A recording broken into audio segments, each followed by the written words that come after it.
बोलला, जीवजंतूंच्या थव्याने भले भरून जावोत आणि पृथ्वीवरून आकाशाच्या अंतराळात पक्षी उड्डाण करोत. 21 प्रचंड जलचर, जलात गजबजणारे व संचार करणारे प्रत्येक जातीचे सर्व जीव आणि प्रत्येक सपक्ष प्राणी देवाने निर्माण केले. देवाने पाहिले की हे चांगले आहे. 22 देवाने त्यास आशीर्वाद दिला, फलद्रूप व्हा, गुणगुणित व्हा, समुद्रातील पाणी व्यापून टाका आणि पृथ्वीवर पक्षी गुणगुणित होवोत. 23 मग संध्याकाळ झाली व सकाळ झाली, हा 5वा दिवस. देव बोलला, प्रत्येक जातीचे ग्राम पशु, राहणारे प्राणी व वनपशु असे जीवधारी प्राणी पृथ्वीवर उपजवो. आणि तसे झाले. असे प्रत्येक जातीचे वनपशु, ग्राम पशु व जमिनीवर राहणारे जीव देवाने केले. देवाने पाहिले की हे चांगले आहे. मग देव बोलला, आपला प्रतिरूपाचा एक आपल्यासाठी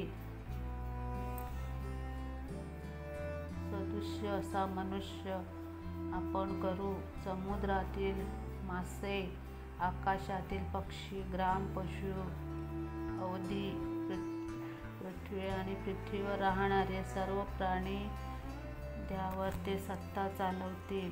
देवाने आपल्या प्रतिरूपाचा मनुष्य निर्माण केला. देवाने प्रातरूप असा तो निर्माण केला. नर नारी अशी ती निर्माण केली. देवाने त्यास आशीर्वाद दिला. देव त्यास म्हणाला, फलद्रूप व्हा, गुणगुणित व्हा, पृथ्वी त्यासून झाकून टाका व ती सत्तेखाली आणा. समुद्रातील मासे, आकाशातील पक्षी व पृथ्वीवरील संचार करणारे सर्व प्राणी यावर सत्ता चालवा. देव म्हणाला, पहा, 6व्या भूतलावरील वीज देणारी प्रत्येक वनस्पती व सजीव फळे देणारे प्रत्येक झाड मी तुम्हास देतो. ही तुमचे अन्न होतील.